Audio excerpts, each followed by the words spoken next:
The lightning round. Last topic. And we're going to talk more Impact Wrestling.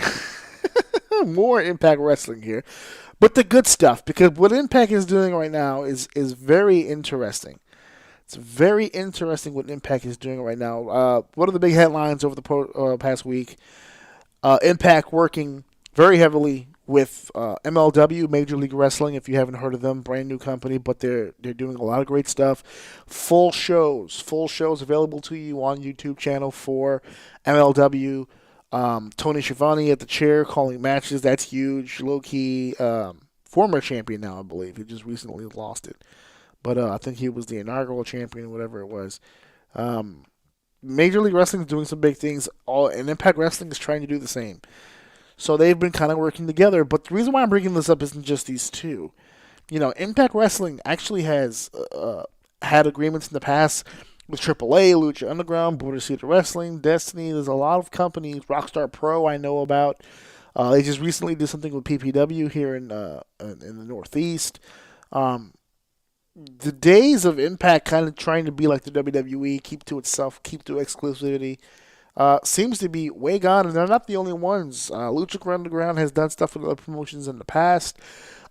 Pretty much all of the companies in the UK pretty much coexist with one another in some level or another. Even the WWE, to a degree, having working agreements, working with Ring of Honor in terms of footage, and because they have a lot of former Ring of Honor and TNA stars. So, I mean, you got working agreements with GFW GFW, right? Go Fight now, GFN, Go Fight Network, to showcase TNA footage, to promote their performers. The same thing with Ring of Honor footage. I don't know how much Kerry Silkin's getting off the top on those things, but we're living in a world now where it just seems everybody has access to each other. I grew up in an era where companies were kind of separate. You didn't get a whole lot of blending, which led to a lot of dream matches, because what would happen is that you'd have a guy with one company for so long, and then all of a sudden you'd wake up and the next day he'd be somewhere else, and now you have a whole new fresh lineup of opponents for him and all this stuff. Now it just seems like everything's blending together. I'm living in a world now where it just seems like it's okay. Look, we just talked earlier about Tommaso Ciampa not making an appearance at a third-party wrestling company. I would have never expected that 5 years ago, 10 years ago.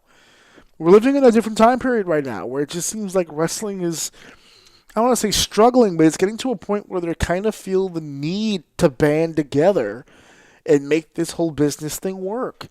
And I'm kind of happy about that. I like the idea of all these different companies working together. There's more money for the pot, more money in the boys' pocket.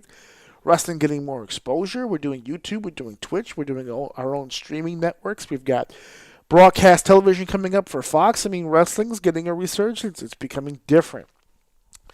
So that's that.